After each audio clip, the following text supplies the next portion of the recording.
Beyond the Veil with Daniel Jackson presents guest host Elizabeth Kipp. Elizabeth Kipp is a chronic pain specialist, yoga-informed addiction recovery coach, ancestral clearing practitioner, yoga and meditation teacher, and international best-selling author of The Way Through Chronic Pain: Tools to Reclaim Your Healing Power. She focuses on helping people realize the power of their inherent healing. Elizabeth healed from over 40 years of chronic pain, including anxiety, panic attacks, and 32 years of addiction to prescribed opiate and benzodiazepine medication. She now works to help others achieve the same healing that she experienced directly from the work she teaches. In addition, Elizabeth offers one-on-one and group sessions in stress and chronic pain management and addiction recovery, ancestral clearing, trauma-informed yoga, and meditation, presenting Reclaiming Your Healing Power.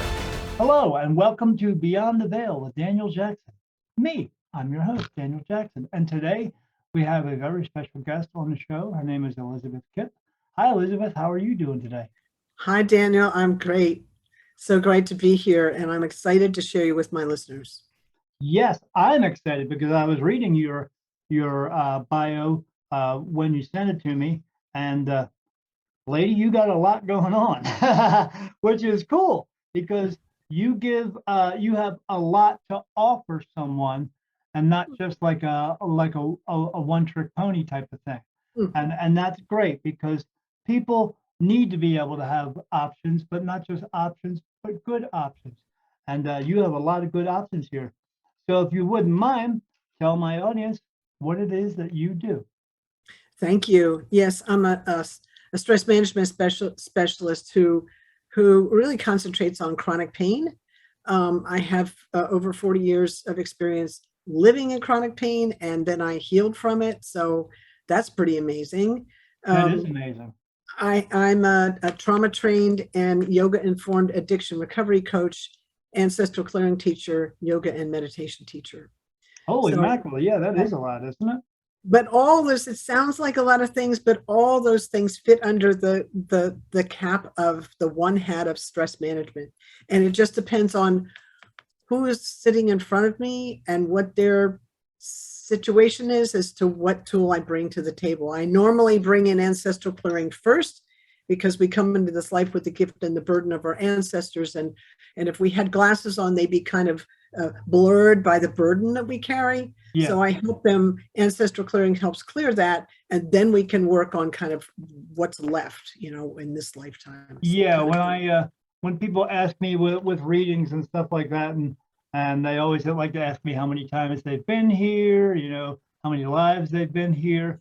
And I always tell them, everything that makes up your life now is what has been carried through from your previous lives. And that's not always good stuff. Sometimes there's some anguish and some pain, and these things need to be let go of.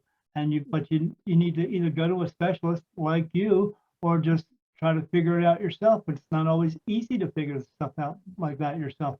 You need someone who is a professional in this business who can help you with that. And that is you. Yes, thank you. And I really, I love the work.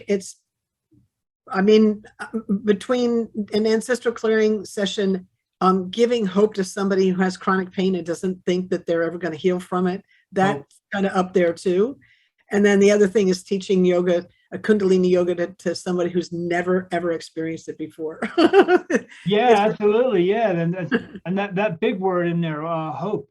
Yeah, it's hard to see when you're going through this type of pain. It's hard to see the light at the end of the tunnel. And they need to know that there is a light at the end of the tunnel, and they need to have some hope and try to have some faith in this, that you're not always going to be feeling this way, but in order to get yourself out of this way, you have to be proactive with it. You have to get up and try to find someone who can help you. You can't just sit there and expect it just to happen. It's going to happen by you being a part of it as well. Oh, for sure. We have to take responsibility. I break it down that our health, 20% of my health, the responsibility for my health, I give to the entire healthcare community. Sure. The other 80% is between me and higher power, whatever that is, consciousness, God, energy, creator, whatever you want to call that, Dad. in that energy. Yeah, yeah, right. Yeah, yeah. Yeah, yeah, yeah. And for me, when I first came into this, because I've seen spirit my entire life, I just didn't know why. But now that I've been in and around with people and going out, because I always stress to people, go out and find your people. Go out and find someone who can help you. And being within that space, I didn't realize how many practitioners, how many people who are out there who can help us. We just don't see it because we don't really pay attention to it, but it is becoming more acceptable lately these days, which is a good thing. Yes, it's exciting. People are finally, ancestral clearing really was a really far out on the fringe there for a long time, but people are understanding the impact that Yeah. our ancestral, just the stuff the ancestors have been through, how it affects us. They're understanding what you said earlier, that all the information that was gleaned in past generations comes through the DNA, the energetic body. We're all entangled. Physics tells us. Yes. We're not just connected, we're entangled. And Yes. it's not just in the present moment, it's in the past as well. So the present moment, we access past, present, and future all at once. That's one of the amazing things that we learned from quantum physics. So I have this foot in the science world, but I have the other foot in the spiritual world, and I'm kind of a bridge between them. Well, that's a good way to keep yourself balanced, isn't it? Well, it's a way. I try. Yeah, but it's a way that works for you, and if it works for you, it's able to help you doing what you do, which is, you have a little bit of both. You're not just coming from one side. You have a couple of different aspects that you can work for yourself and then for the people that you're helping at the same time. Yeah, it depends on what language they need to hear, right? Yeah. Some people they want straight science, and other people are like, I don't even want you to say the word, and other people want the bridge between both worlds. So it's kind of whatever somebody needs that's in front of me. I do my best to bring that. Right. If you in the sense of looking at a book, if you can't help them with one page, you just move to the next page, and that's great to be able to do, because, like I said, you're not like a one-trick pony where they can only come to you for one thing. You can look at it from different aspects and still be able to help them. Mm-hmm.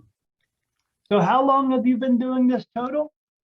I started in 2014 with the business, and but I had, I had chronic pain for over 40 years, and I was on medication, opiates and benzodiazepine, which is an anti-anxiety drug, for 32 of those, as the doctors, that's all they had. That's all they Right. knew to give. That was the model they were working under, and that was what they had. And it just took me a while to find a different answer.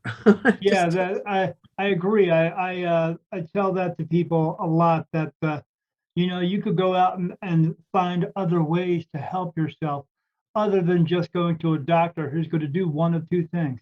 One, give you a bunch of pills, and two, maybe send you to another specialist who can try to talk you out of this. But that doesn't always work. There's other ways, there's other avenues to reach out to, but you have to research. You have to go out and look for these things. You can't just expect a doctor to send you to someone like you, because they don't always think about things in those types of terms. They're always concerned with just the medicine side of it, and there's another spiritual way to do things as well. And this is what you do. I do. I also do. I also work with the nervous system, so I'm kind of an integrated practitioner.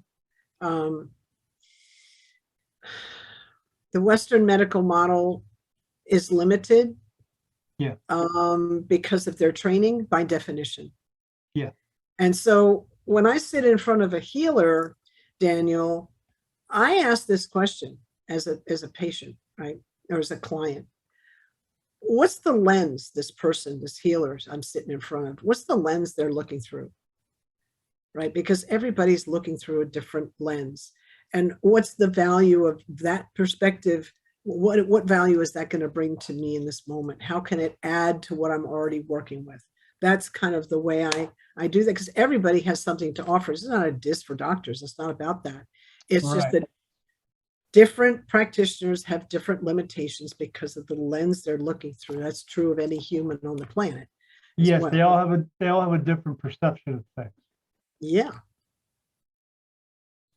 And because of that different perception, and other people who have a different perception of looking at things too, again, the way that you do things and what you do for people is outside of just what we would basically call the norm. But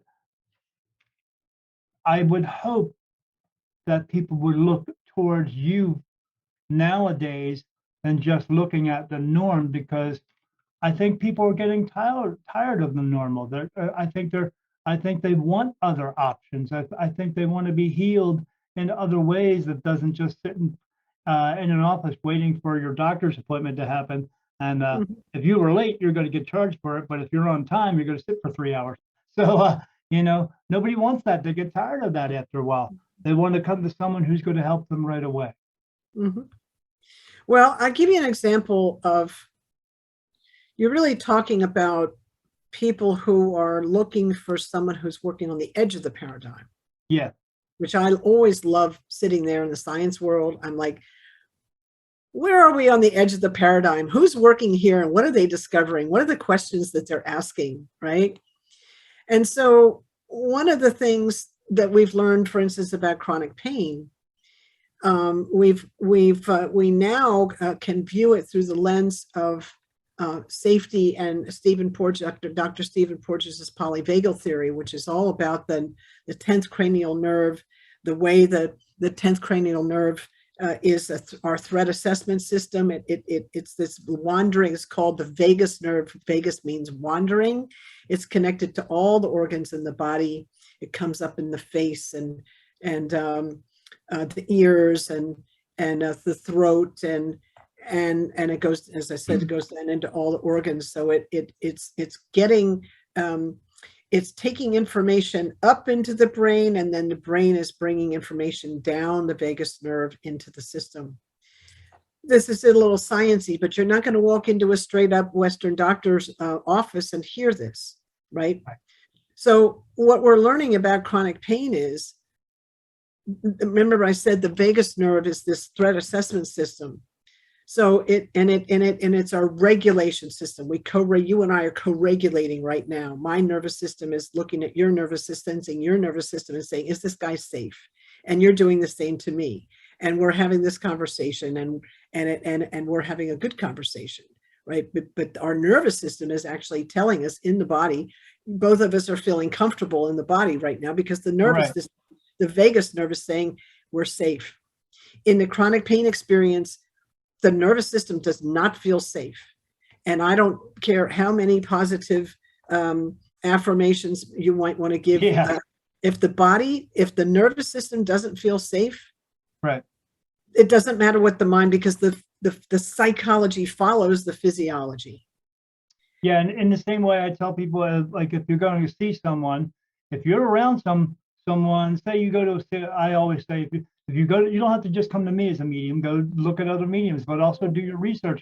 But even if you show up at the place where this medium is or other practitioner is, and you just don't feel a good sense about it, if you don't you don't resonate with this person, because you're not going to know until you're actually there. You can see pictures, you can read up on them all you want to. They could be some famous person. It doesn't make a difference. When you get there, if you get a feeling that your gut is telling you, your insides are telling you, this is not the place to be, turn around and walk away. Yeah, exactly. And you know what that is? That's the vagus nerve. Yeah. That's the vagus nerve. It's this amazing, it's quite remarkable. So that's just kind of newer science and kind of what's sitting on the edge of the paradigm there. On the other side of the paradigm would be something like ancestral clearing, which is, well, what is that? Well, we're learning, and science is discovering this. We come up against one of the types of people that I work with are descendants of people that were in the Holocaust, and also work with people who've experienced, whose parents experienced, or ancestors experienced slavery. Also, I'm sitting in Lawrence, Kansas, which is the home to the largest and oldest Indigenous American college. And so when I do live ancestral clearing events in the Kansas City area, we end up working with people that have Indigenous American blood. And what do all those have in common? Man, there's a lot of psychological stuff going on right there. What they have in common is they all have difficulty accessing joy, and they have no idea why. Right. But if you look at their ancestry and help them and take them through the process of this clearing process, it's very interesting how that weight that they're carrying it's very interesting. It just lifts off. Yeah, absolutely. I experienced something like that in my life. I used to work in a prison system for a while, and people, when they look at people who are in prison, these inmates, they always just look at them as being the person who was responsible for what they did. But I worked in medical records, and I was able to look at the psychological part of it. And sometimes these people just came from very broken families, and they carry that weight on themselves unknowingly, and because this is just all they know. They've never really learned right from wrong, and then they just carry it throughout the rest of their lives, not knowing really where it came from, but it still just continues on, and they can't seem to get rid of it because they don't know how to get rid of it. Yeah, this is also Dr. Mate's work and Dr. Bessel van der Kolk's work in unresolved trauma. Dr. Mate did a beautiful movie recently called The Wisdom of Trauma, and part of that movie was it took people into the prison system, and they interviewed prisoners, and you could see that they suffered all kinds of trauma that was still unresolved in their bodies, and that was the problem. Yeah, it was actually really kind of really tragic. But I was so grateful that they made this movie, The Wisdom of Trauma, because it really brought this whole thing we're talking about to the forefront. So all of a sudden, he does a process called compassionate inquiry. I'm in that training now. It's a year-long professional online training in his method, compassionate inquiry, and it's a way of helping to it's an approach. It's not a therapeutic method. It's an approach to helping somebody with the stuff that they carry. Sure, because I mean, people just forget. They just see them as being inmates or in any type of capacity. We're all people. We've all. I always tell everyone not to judge people. The way I explain it to them is, when you see something coming up on you and you look at them and you feel like you're about to judge that person, just take a self inventory of yourself and think about all the crap that you have gone through your entire life, and then look at that person and just imagine they've probably gone through some crap themselves. And at that point, then you just bite your tongue and walk away. Because why? Because we're all the same. We're all equal. We all have gone through some type of trauma in our lives, and some of us are able to let it go, but not everyone is. So you just, at that point, you have to walk away and say, you know what? I need to stop looking at people so differently, because we are all a lot the same. But society has taught us to feel this way about each other. So I'm reading here that you not only do not just chronic pain, but you also include here anxiety and panic attacks. How do you treat someone to help them get rid of panic attacks? I was just talking to a friend the other day who said he takes a bunch of medication because he has so many panic attacks. Yeah, I'm not a therapist. I have to say that straight up front. I'm not a Sure. therapist. I can't claim that, but I have been through this myself.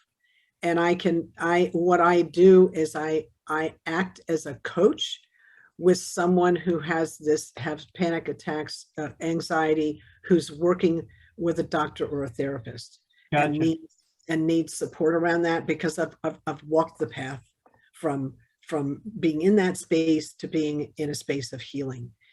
So I'm a really good listener. It's interesting. I don't like people to identify with their story. That would be a mistake.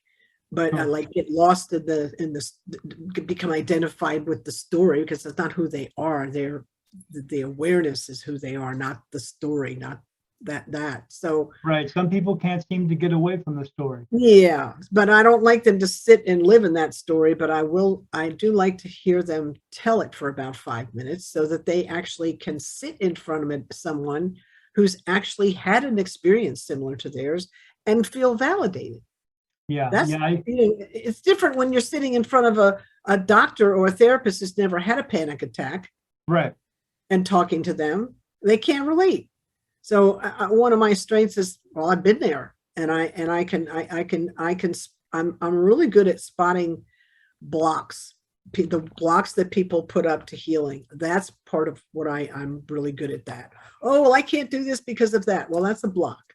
Let's look at that. What's driving that, right? And so that's one of my, the coaching part of that. For instance, I have a client who's trying to get off of benzodiazepine. She was on them for a long time. They end up giving you more anxiety, that you take them to help you clear anxiety. And then if you're on them too long, they end up giving it to you. So the nervous system gets all messed up. Well, So, there's a reason for that, we know, because there's no money in a cure. well, there's that. I'm Yeah. saying physiologically that particular medication jazzes us up after a while instead of calming us down. So Yes. my job, this is why I have the yoga training and the trauma training, is because that's a nervous system that's dysregulated. And so I will help bring movement, breath work, and a certain very specific movement, meditation, things like that, Sure. to help people calm down. There are certain breath practices that are very useful. For instance, just left nostril breathing. Just breathing through the left nostril will stimulate the calming center in the brain. So it doesn't sound, that's actually more scientific than it is spiritual, but it's a spiritual experience to go from being all hyped up to being calmed down in about 3 Yeah. minutes. Yeah, and you're correct. It has a lot to do with breathing. And once we take the time to start to concentrate on the breathing, and that's just the beginning of slowing ourselves down and getting into a calmer state than we were previous to doing that. That's right. Yep. It all starts with the breath. Really, the quality of the breath determines the quality of our life. Yeah. If you can find ease in the breath, in a long, deep breath, conscious breath, you can find ease in movement, and you'll find ease in your life. Yes. Yes, because we can't continue to run or walk through our lives constantly feeling like we are out of breath, meaning we have stressed ourselves out to the point And shallow we can't even breathing. breathe. Yes. Yep. Yeah, so. Do you yourself? I know. So you said you've been doing yoga for quite some time. Do you practice or do yoga throughout your day, or do you have time to do that, or how do you integrate that into the healing process? Yeah, I have a yoga practice that I do every morning called sadhana. It's a yoga practice, and then I teach a couple times a week, and then I have a practice at night. Wow. So the practice in the morning is, it runs about an hour, maybe an hour and 15 minutes, maybe an hour and a half, depending on how much time I have. I get up early to make sure I can do it. Sure. And then the evening practice is more half an hour, and my classes run anywhere from an hour to an hour and a half. Wow. Yeah, my wife has been looking for a good yoga class around here. She used to do yoga back when we were in Delaware. That's where we came from. Oh, And I was born in Delaware, where are you? What part? Delaware? Wilmington. I was born in Wilmington. Wilmington. Yeah, I was in Southern. I was down in Lower Delaware. It's called the town was called Milford. I And know Wilford. Yeah. yeah, we're close to the beach. That's one of the reasons why we left here. That's not the main reason, but because we lived next to Route 1, the highway, right next to it, and they just fixed the highway about 4 years ago, and the traffic got worse. It was bumper to bumper traffic from Wednesday to Sunday Oh, because boy. they were all going to the beach, and you couldn't go anywhere. So we got tired of that. Plus, we don't really like humidity and winter. Yeah, because who likes winter and humidity? Nobody. But no humidity here, and winters here we were here in December. It was only like 50, so which was pretty nice. But yeah, Delaware, it's okay. But yeah, she couldn't find she hasn't been able to find a good place to do yoga yet around here. She's still looking around.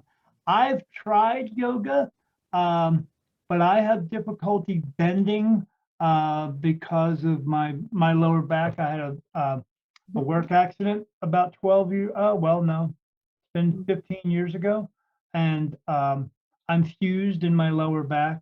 Yeah. So How my much of it leg, is? Yeah. How much of that is fused? L5 S1, and I have 4 titanium screws in my lower back. So Yeah. Well, you and I are very similar. I'm L4 to S1, and I've got hardware in my back, a cage holding it together. yeah, me too, man. Yeah, yeah. I ride motorcycles, and but I can only get on motorcycles that actually kind of sit low to the ground. I have a friend who I was with the other day, and he was like, he bought a new motorcycle. He said, hey, have a seat on it. And I just looked at it, and I was like, and he's like, what's wrong? I was like, I'm seeing if I can get my leg over that. And I'm looking at it, and the back end sits up a little high. Nope, can't do it. And he's like, really? I said, yeah, no, I can't lift my leg a certain height. So I said, that's why I ride the motorcycle I do. He said, yeah, if it's low to the ground. I said, yes, I can get my leg over it. But other than that, no. Yeah, I just have difficulty with that. Is there a way that you could suggest that I could change that? Well, I have to actually know a little bit more, but I'll say this: I teach trauma-informed yoga. It's a specialty, and my clients on my Thursday afternoon class are all chronic pain patients. I have one client there who was born with her hips were really displaced, and she was in braces and stuff for a long time. She went to Shriners Hospital as a little one. Wow. And she's in my class. Wow. And you can do my class. You can do this practice sitting on the floor. You can do it sitting on a cushion. You can do it sitting on a chair.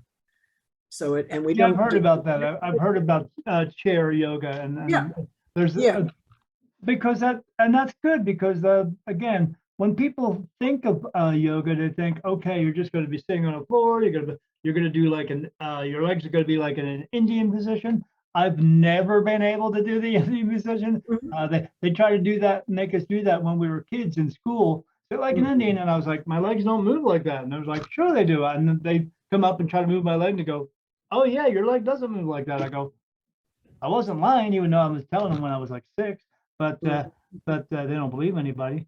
But but there's always a will, there's always a way, as long as you're, again, willing to do it. But you have to, again, like I said, you got to be proactive, and you got to go out and find the ways to do it, and find a way that's going to suit you and be the best way for you. And I had a friend tell me about the yoga from being in a chair. I was like, really? And I said, yeah. And then she showed me, and I was like, oh, okay, never thought of it.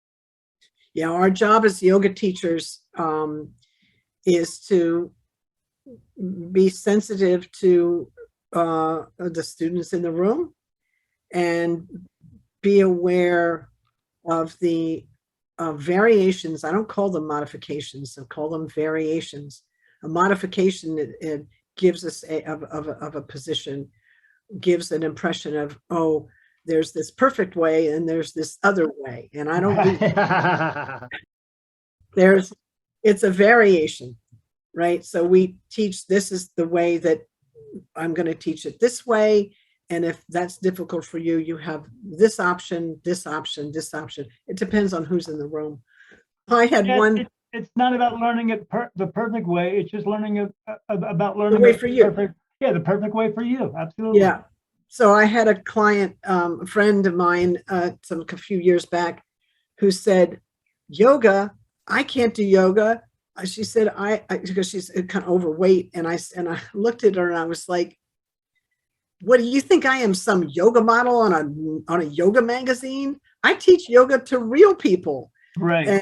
And she laughed, and as she came into my class, we put her in a chair. She did the class, and she was like, oh my God, this is amazing. So, it gave her a chance to experience her body in a different way. Right.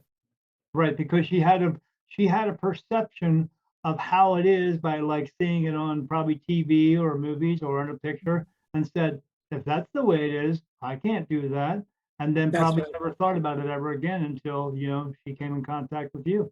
And the other thing about yoga is it's a spiritual practice. It's not a religion. Right. B, it's an integrated practice. There's 8 limbs in yoga, and the physical part is just one. So so I have an integrated practice that includes all those things, and some of it includes chanting, and some of it includes meditation, and some of it includes a code of ethics, and some of it's breath work. So there's a lot that it's just not been marketed very well in the United States. No, it hasn't. And my job as a teacher is to from the yoga teacher point of view is to try and do a little better job of marketing. Yes, absolutely. Because being a teacher, you have to find all avenues for everyone, and so that's you yourself learning how to do things other ways too before you can teach it to someone else. Because if we were all taught the same way, I'm not a typical yoga teacher, because I have, as I said, I've got a limitation with my back, and there's certain things that I actually can't do, certain positions. So but I know how to do the modifications when I'm in a class I'm sitting in front of a teacher that brings in, this position, like there's a position called down dog, where you rest on your front hands, and you've got your back, you kind of bend over, you've got your back feet down, and you're bent over on the floor. So you're on all fours, but you've got your butt up in the air and your head down like that. It's called down dog. It's kind of an approximation of the description of it. And I broke my wrist some years ago, and I can't do that because it over hyperflexes my arm, my wrist. And so, but I can do wall dog. I can do it on the wall. So I just do it on the wall instead of variation. Right. It's a variation, right? So where there's a will, there's a way. We just have to, if humans are anything, they're adaptable. So as a yoga teacher, you want to be adaptable so that you can help your clients, the students, have a beautiful experience. That's what they're going.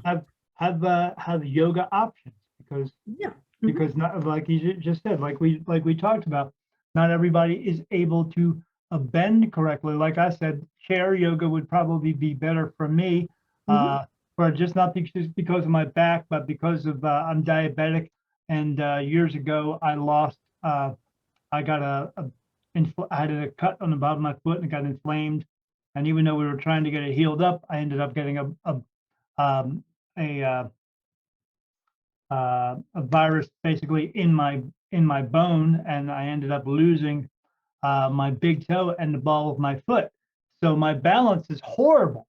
So if I bend over, if I stand up to bend over, I have to do it a certain way. I have to move one of my legs the other way to keep balance, because if I stay straight and try to bend over, if somebody were to just walk up and poke me on the back, I'd fall right over. So, Yeah. but it's Yoga all, for you. yeah, I learned how to, I didn't even go to therapy for that. I taught myself how to walk differently. So I Mm. because I was no longer on that foot able to do heel toe. So Mhm. I taught myself to just pick my foot up and move it forward, just pick it up, move it forward. And I've been doing it for Mhm. so long. I don't even think about it now. It's just, I do it. But That's a remarkable rehab that you did. yeah, right. It worked Congratulations. out pretty good for me. And Good for but you. what you do is a remarkable rehab, uh, because you give people options to be able to work around their own. I don't want to call them disabilities, but the people have different issues, and so doing what you do, teaching people options, other ways to do it instead of just the like you said, the perfect version or the normal version, is a good thing, and that's why I have this show, so that I can bring people on the show, uh, who can bring something else to than just the normal, so that people know that there is more out there, and we need more of this out there. We just need to have access to it, but we don't have a lot of access to it because, again, it's not known as the normal thing, or the Western medicine type of thing. So I'm also reading in here. So you also, like you said, you do one-on-one sessions, but you also do group sessions. How large or how large of a group can you actually do, where it still comes across, that everybody's getting your attention? Oh, well, the ancestral clearing is really where I do the group work. I Oh, have okay. done, I've done trauma informed yoga. I taught that to about 50 people around the globe online when COVID first hit. Oh, wow. And Yeah. in May after COVID hit, that was interesting, but I have to say it's difficult to teach that kind of yoga in a online because I'm used to bodies in the room and Yeah. I can't track everybody Right. on it's even with their camera on, they're little tiny, I can't see their whole body. And I can't feel them in the room. Right. I really felt I really I'll tell you, you'll appreciate this, I think. I was used to feeling people in the room, and I knew how to adjust my class depending on the information I was getting. Our Yeah. bodies speak to each other, right? My wife told me about the same thing. She would be in a position, and I guess she wasn't just right, and the coach would come over and go, oh, and just move her a little bit, and then she's like, oh, I feel better. So yeah. So, so when I started teaching groups on Zoom, I was like, wow, Elizabeth, you don't have the skill to feel everybody's the field. So I went very deep into. I took a high level yoga teacher training, like a high level because I'd already had a bunch of it, but this was a high level yoga teacher training, just to deepen my own practice, so Sure. that I could better feel the field in Zoom land. And you know what happened? Zoomland. I love that. And you know what happened? I deepened my practice, and it really helped me and my nervous system, Yeah. but I still wasn't in it, and I was able to kind of better sense the world when I went out into it. But Yeah. it didn't help me with Zoomland. I'm still not able to sense the field wow. So I'm very totally with humbling. I'm totally with you. I tell people all the time, when they want to book a reading with me, even though I do readings on Zoom or some other type of fashion like that, but I prefer to do an in-person reading because I get more. And when Yeah, I get more, you get more. yeah. When I'm with someone, getting ready to do a reading for them, even though I see spirit everywhere all day long, it never turns off. I know other mediums who don't see spirit at all. They just see what's in their third eye. I physically see spirit all day long, and see everything: dogs, cats, horses, cows, everything. They talk to me. When a dog talks to me, it comes through as English. When I'm there with a person, I like to be able to hold their hand so I can really connect with them and then see who is really there with them. And because of Zoom land has taken that away from us a bit. And so like you, we have to adapt. Yeah. But it's not always an easy adaptation because it did take so much away from what we actually do. Well, I'm talking to you about group experience. Yeah, Now, yeah. my yoga, my Can't online do that yoga either. class, yeah, my online yoga class now is about 6 people max, and I don't have any problem tracking them. Right. If it's But yeah, I do. I used to do a festival circuit, and I was able to do a workshop where I would talk to a large group of people. But that's hard to do, like you said, in a Zoom type of meeting where you can't keep track of everybody. Yeah, So it's harder. Yeah. you have to Now, I kind do. of have one vision, and hopefully everybody is listening and getting what you're saying. I do individual sessions every day somewhere on the planet on Zoom, or with ancestral clearing or coaching or whatever it is, and I don't have any problem tapping into that the individual. It's when I have to get a big more than like 10 people, and then I've got like I just lose track. I just me too. I like to do I do the one-on-one readings and don't have a lot of problems, even though I would like to be in front of that person. But I still get all the information they need. But trying to do it in a large group is just hard. It's so hard to keep track of everybody and not just to keep track of them, but keeping track of them paying attention because people are always doing this in a large group. Oh, wait. Oh, what did she just say? Oh, yeah, no. Yeah. It's easier when you got this going on, instead of just trying to go, okay. And then you just have to hope for the best. But yeah, unfortunately, the whole COVID thing has caused us to make a lot of changes that we are just not used to. And so this is a new platform that we are still trying to figure out. Yeah. So anyway, yes, I do group stuff and I do individual sessions and it's just been an interesting challenge. That's all. So how do you, because I'm gathering you're very busy a lot. How do you take time for just you? Oh, I love that you asked that question. So I spend, that's so important, right? Yeah. That would be part of my integrated yoga practice, balance, right? Yeah, balance. Absolutely. There's this I used to have balance till they took my toe off. There you go. Now you have to adapt to that and find more balance. There's a word in one of the 10 ethical codes in yoga. It's a Sanskrit word. It's called brahmacharya, and it means right use of energy. So that's part of my yoga practice is to like, how am I going to, so you're asking Elizabeth, how do you, use your energy? Are you using brahmacharya? And I'm like, yes. And the way I do it is 8 hours down. I may not be asleep for 8 hours, but I'm 8 hours down. If I'm not asleep, I'm meditating. Right. So I rest the body for 8 hours. I'm up. I actually do my work for 8 hours. And the other 8 hours is personal self-care and service work. Right. In some way or fashion, you rest the body.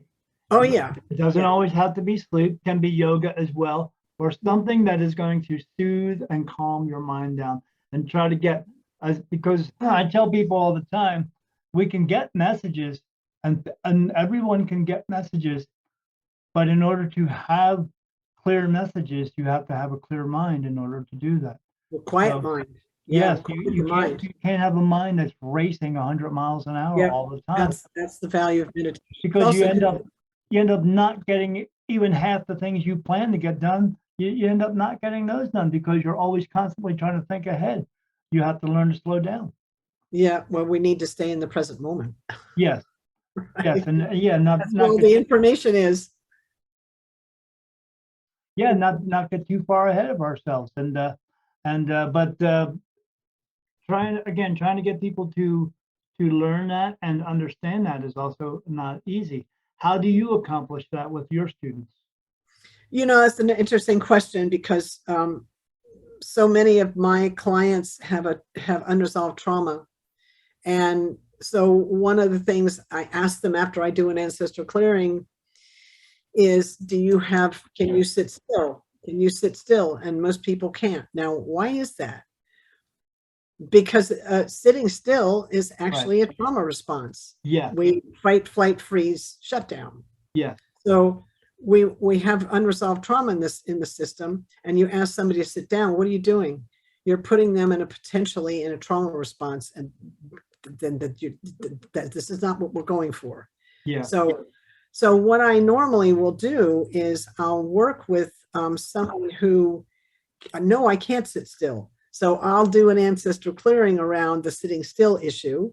If it's like, if they've got this in their history, sit down and shut up. If you just got that in their system, no, they can't sit still. No. So I help them release that sticky stuff.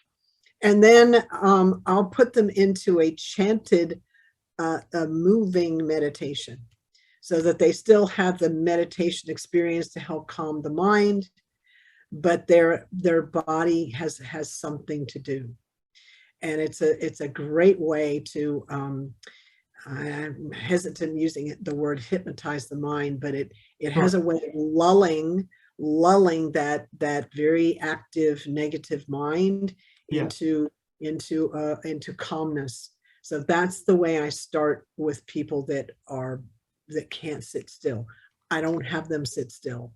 I make sure that they're actually moving, and they're doing a kind of a moving meditation. That's an option. So we start in stages. I meet people right where they are, and we work with them there.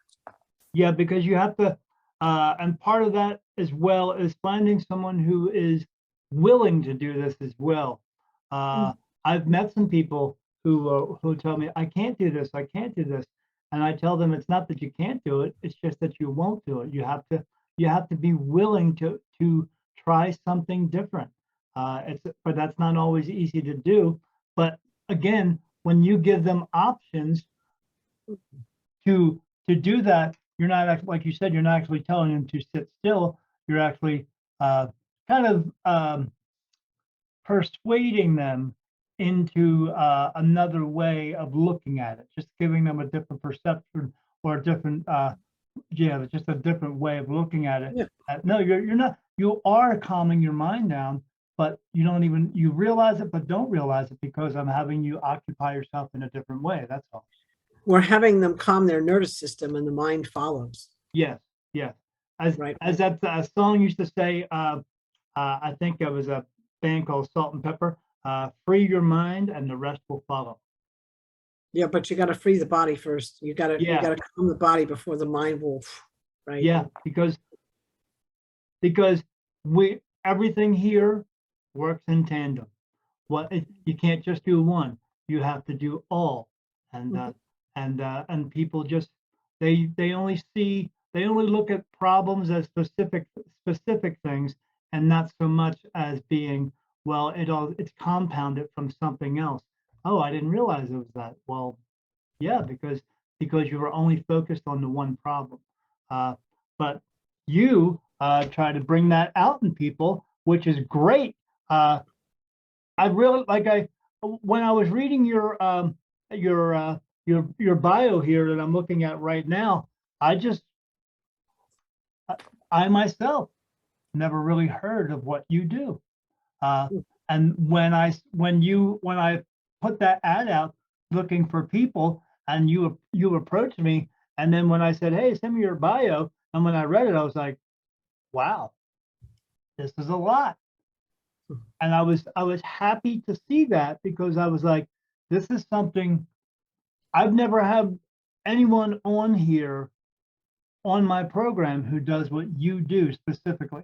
And not that you do just one specific thing, because again, you bring the ancestral clearing into it as well with everything else you do. And when I was reading that, I was like, yeah, I got to have this lady on my show because I knew this was going to be good. I was really glad to have you on my show. So since we just about covered everything, um, can you tell me or tell my audience where they can find you? How can they reach out and find you? Because that's my big thing, reaching out and being able to connect with these people, but they need to know where they can do that. So where can they find you? Great. Yes, they can find me at my website, which is Elizabeth with a Z hyphen Kipp.com, Kipp, like Peter Pan.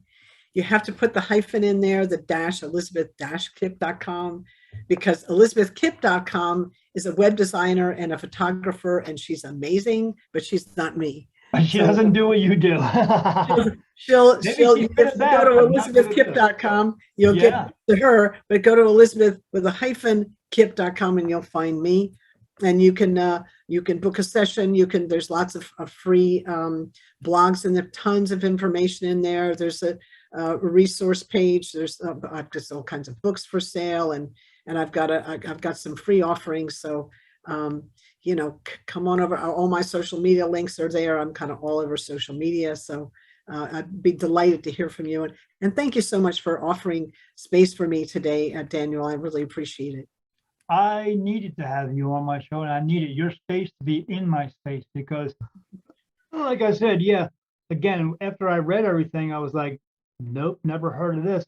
And because I've never heard of it, I'm not sure how many other people have heard of it as well. And I feel that they need to hear it. They need to know that there's something else out there. There's another option to do, especially myself, who has also experienced chronic pain earlier in my life. When you're only going to doctors and doctors are only telling you one thing and it's not working for you, it does become very frustrating after a while. And we don't always know that there's other options out there because, a lot of the Western world wants us to believe there are no other options. You just have to come see us. But I'm glad that I wish I would have had this years ago. But it's here now, and you're here now, and you're helping people now, and hopefully still going to be helping people in the future. But we will at the end of the program, we'll put your links up on the video itself, so people will know how to find you. Thank you. But absolutely, thank you for coming on my show. Thank you for taking up the space on my show, because the space is welcome.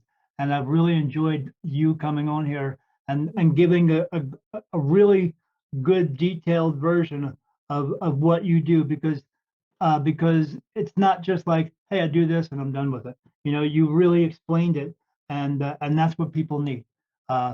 So again, thank you again for coming on the show. And is there any last words of wisdom that you would like to give everyone out there?